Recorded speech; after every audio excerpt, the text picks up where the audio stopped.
Can you buy us, mister?" The words came out in a whisper, trembling through the icy wind that tore across the Colorado plains near the Wyoming border. Thomas Beckett looked down at the small girl before him, no older than 4. She clutched a newborn to her chest as if the baby were the only thing keeping her alive. Snow swirled in thick flurries, catching in her hair and settling on her threadbare dress. The old trading post behind them creaked and groaned under the weight of winter, its crooked wooden stalls leaning like drunks, their paint long faded and cracked. Men shouted over the wind, hawking horses, cattle, and anything they could claim as theirs. The smell of sweat, smoke, and dust mingled with the cold, stinging Thomas's nose. He had come only to buy a horse, nothing more. He had not expected this. Not in 100 years. Not after Sarah. Not after the fire that had claimed her life 5 years ago. He had thought love was dead. He had buried it like ashes in the corner of his cabin, lighting a lantern each night beneath her portrait, whispering her name to keep the memory alive. Never had he imagined it would appear before him, alive, fragile, trembling, and in the arms of a child. Thomas followed the girl's small, icy hand toward the auction block. There, standing shackled, was a woman. Her wrists were bound with rough rope, her head bowed, hair tangled like vines after a storm. Her shoulders shivered under a coarse shawl, her face hidden in shadow. She made no plea, said no words. She simply gripped the girl's hands with a quiet terror that made Thomas's stomach tighten.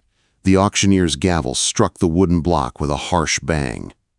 "Next lot! Woman fit for cleaning or cooking comes with 2 dependents. Starting bid, $10. Laughter erupted from the crowd. One man jeered, "I'll pay 5 just to shut him up." Thomas's jaw clenched, a muscle twitching in his temple. He stepped forward, slow, deliberate, like a man carrying a century of grief in his bones. 15, he said, calm, his voice carrying over the wind. A murmur rose from the men. Someone shouted over him, trying to outbid. Thomas's voice hardened. 35. The gavel hit again. Sold. Silence fell over the crowd. He handed over the coins without another word. The little girl, still holding the baby, walked beside him without hesitation. The woman followed, head bowed, silent, broken. Snowflakes fell heavier now, blanketing the chaos of the trading post in a soft white hush. Thomas's heart pounded in his chest, a rhythm he had thought long dead. At the edge of the camp, beneath a frost-stiffened pine, he stopped. He turned slowly to face the woman, his voice low, careful. "Ma'am, I need to see your face." For a long moment, she hesitated. Then slowly, as if afraid of what might be revealed, she lifted her head. The winter sunlight struck her bruised, scarred face. Her eyes, wide and haunted, met his. And Thomas's world shattered. "Sarah." His voice was barely more than a whisper, trembling with disbelief and hope.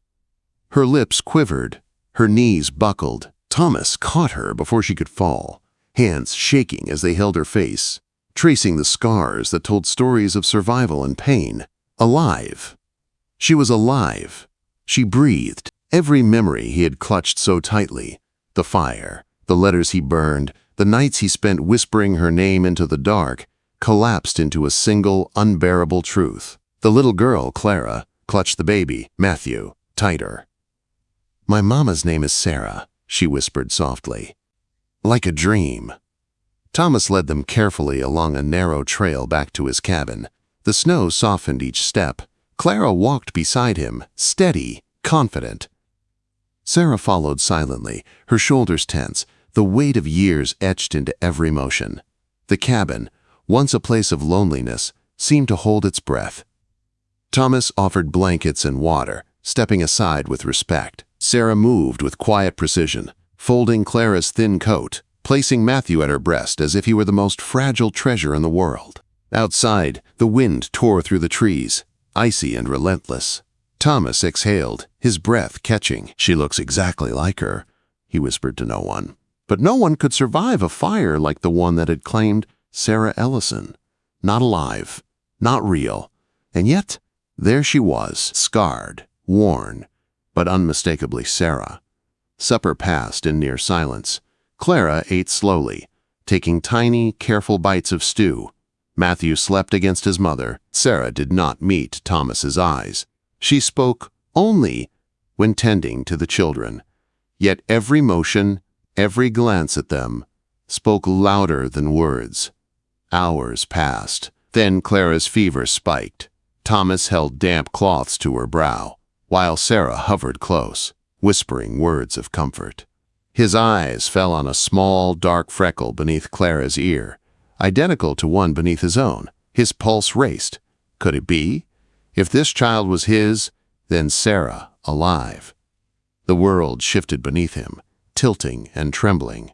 She had lived all this time, carrying their child, enduring unimaginable horrors. And now she was here. By nightfall, Thomas found her alone, spinning a cracked locket in her fingers. He sat beside her. She flinched, but did not pull away. "Tell me how," he said softly, voice catching. Her story poured out in broken, measured tones. After the fire, she had been taken, forced into marriage, bearing their child in secret. Sold again, hidden in shadows, protected only by her will to survive. She had named the girl Clara after him. She had carried hope in silence, songs in her heart, and a single, unbroken thought of Thomas. Thomas listened, stunned. Anger, grief, and relief warred in his chest. He wanted to rage, to collapse, to hold her and never let go. But he did not. He simply sat, letting the torrent of her words flow over him. By dawn, the snow had settled in soft layers around the cabin. Thomas watched her care for the children, each motion deliberate, tender. Every scar, every weary glance told him that the path ahead would be tested. The world still held threats.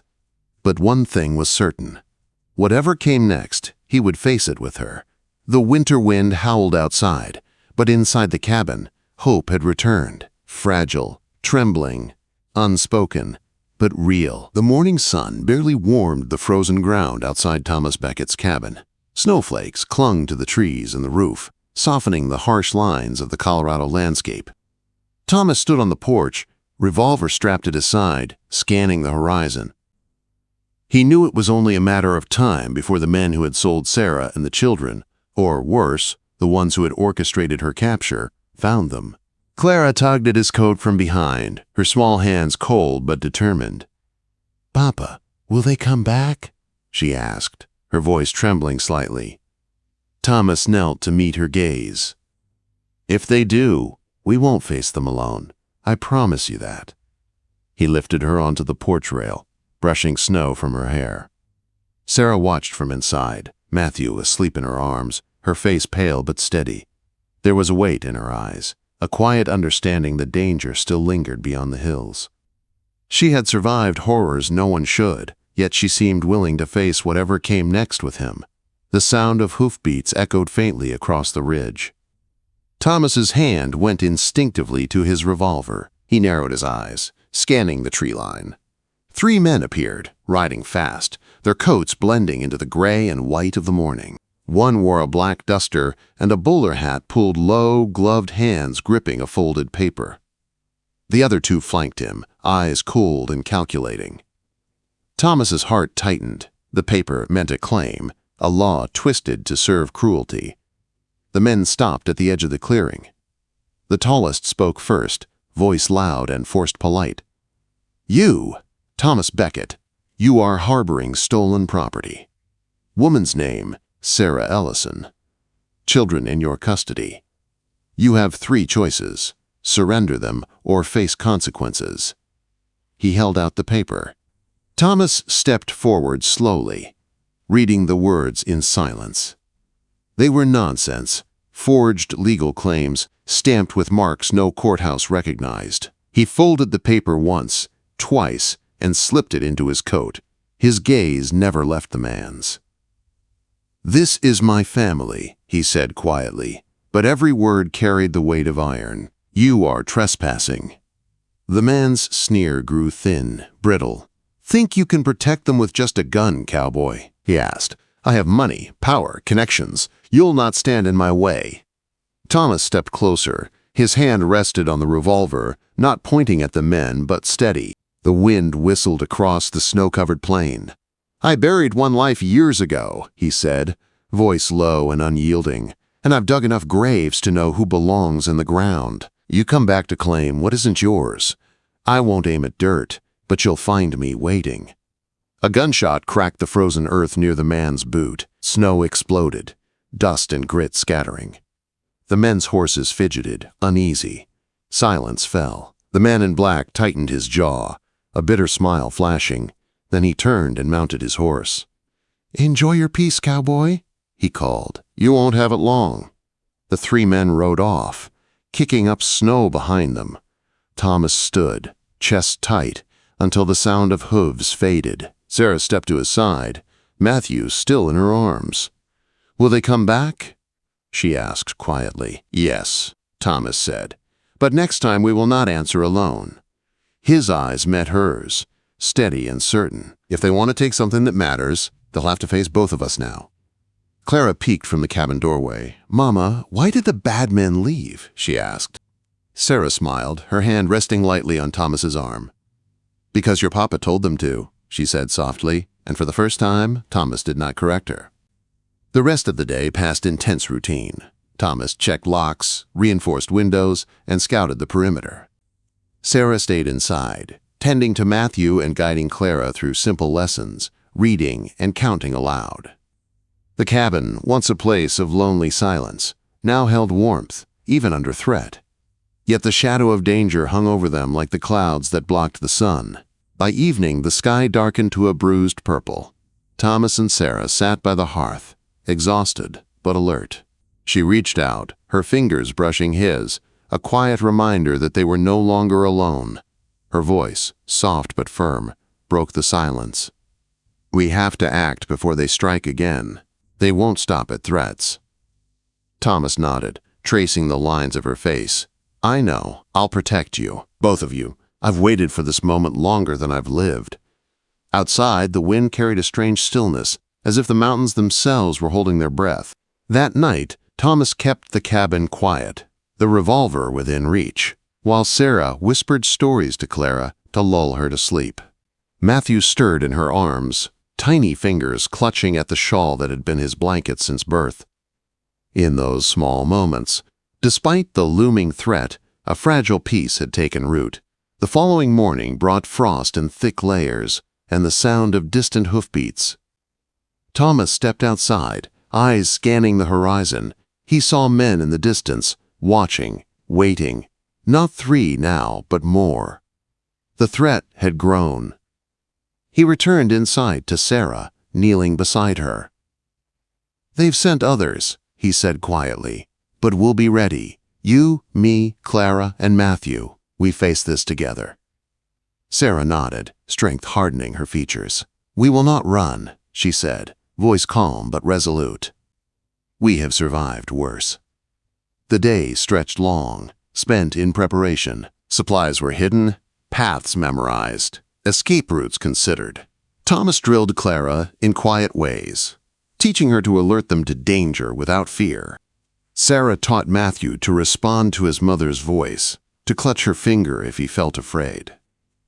Every action, every whispered lesson was a thread weaving the family together, building resilience for the fight they all knew was coming.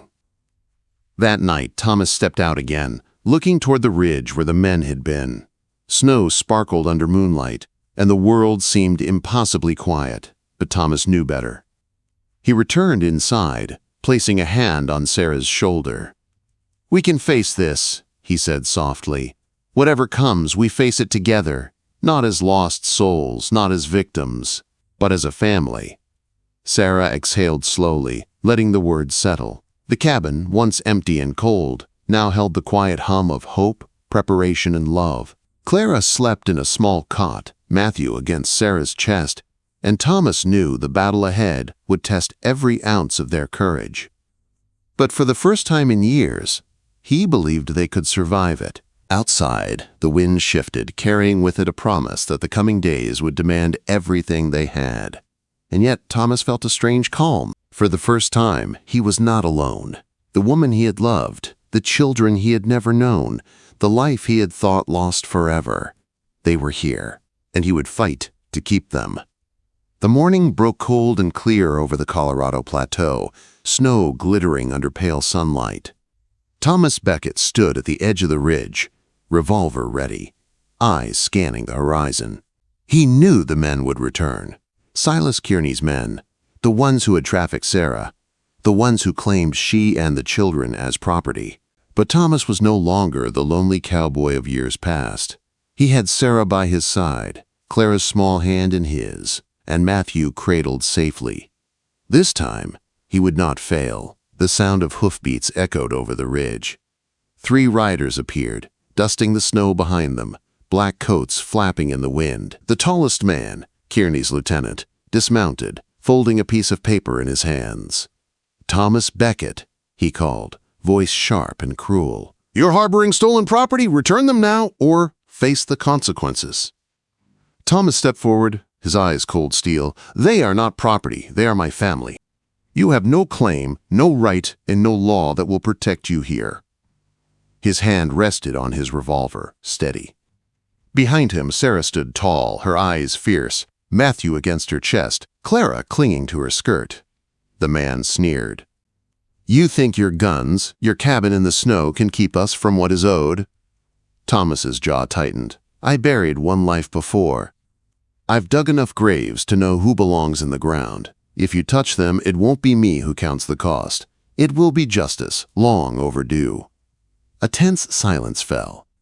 The wind carried the hiss of metal, the soft scrape of boots on frozen earth. Then Thomas fired, not at the men, but at the frozen ground between them. Snow and gravel exploded. The riders, horses reared, startled, hooves slipping. The man in black cursed, drawing his own pistol, but Thomas did not flinch. His aim was calm, precise, like the years of grief and anger had shaped his body and mind into a single weapon. "You'll not take what isn't yours," Thomas said, voice low, steady, unyielding. "Leave now, or face the truth of a man who has lost nothing more to fear." For a long moment, the riders hesitated. Then the leader gave a bitter smile. "You make enemies of men with deeper pockets than you can imagine." He mounted, glancing back. "Enjoy your peace, cowboy. It won't last." The 3 men rode off, snow kicking up behind them, leaving only the echo of their hooves and the frozen wind. Thomas lowered his revolver. He felt the tension in his body melt slightly, but did not speak. Sarah stepped beside him, hand on his arm, Matthew against her chest. Clara peeked out from the cabin doorway, curiosity and caution in her eyes. "They'll come back," she whispered. "Yes," Thomas replied. "But next time, they'll face all of us. Together." Inside the cabin, the warmth of the hearth welcomed them. Sarah fed Matthew. Clara traced letters on the frost-covered window, and Thomas finally allowed himself a moment to breathe. After 5 years of waiting, fearing, and grieving, the family he had lost was returned to him. And though danger still lingered beyond the ridge, he no longer faced it alone. Days passed, the family building routines, securing the cabin, and preparing for any future threats. Sarah helped Clara learn to read and write, teaching patience and gentle discipline. Thomas repaired fences, maintained weapons, and drilled the children in quiet ways to protect themselves. Their small cabin became a haven of warmth, laughter, and careful vigilance. Then came the letters. Sarah wrote to the authorities, detailing everything: the fire that had been set, the forced marriages, the trafficking, the false ledgers. Thomas signed as witness, protector, and believer. Clara and Matthew slept while her words carried their truth across counties, demanding justice. Weeks later, a sheriff arrived, along with deputies and a few townsfolk. The courtroom was tense, filled with whispers and incredulous glances. Sarah stepped forward, Matthew in her arms, Clara clutching her skirt. She spoke with a calm, steady voice, telling the story of how she had been stolen, forced into servitude and marriage, yet had survived, and how Thomas had rescued her. The sheriff examined the sealed letters, scanned the names, dates, and locations. Recognition flashed in the eyes of some townsfolk, confirming stories they had long suspected but never dared speak aloud. Justice was slow, cumbersome, but now it had a face, a voice, and witnesses.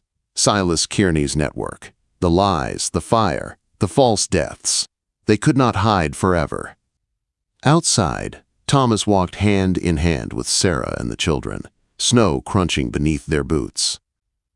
Clara skipped ahead, tossing wildflowers she had gathered, while Matthew gurgled against Sarah's chest. Thomas felt a surge of peace he had not known in years. The cabin, the land, and the people within it were his family, and he would fight to protect them, not out of duty, but out of love. That evening, the Beckett family sat together as the sun dipped low behind the ridge, casting golden light across the plains. Thomas knelt before Sarah, not with a ring, but with a simple strand of prairie grass he had braided that morning. He wrapped it around both their wrists, binding them together. "No vows, no altar," he said, voice low but firm. "Just this, a promise made in dust, blood, and years lost. I am yours, Sarah. All of me, even the broken parts." Sarah blinked back tears, tightening her hand around his. "I've always been yours," she whispered. "Even when the world called me dead, even when I could not speak your name out loud, it was always you." Clara ran forward, throwing her arms around their legs. "This time," she said with certainty, "we all stay." Thomas looked down at her, kissed her hair, and whispered, "We stay, sweet girl, we stay." As the sun sank behind the snowy hills, the Beckett family remained together. Love had returned, fierce and fragile. Thomas was no longer the lonely cowboy haunted by loss. He was a husband, a father, a man who had reclaimed the life and family he had thought destroyed. Sarah, once stolen from him, now stood strong beside him. Clara and Matthew were safe, their future protected by the unbreakable bond forged in fire, snow, and hope. The wind rolled soft across the high plateau, brushing tall grass into a whispering hush. No church bells rang, no polished pews or silver cutlery clanked, just earth, sky, and the worn path that had led them through grief, fire, and silence to this place. For Thomas Beckett, the first morning of spring was not just a season, it was a promise that love, even after years lost, could find its way home. And on that ridge, with Sarah and the children beside him, he finally believed that some things were worth waiting for, worth fighting for, and worth keeping forever.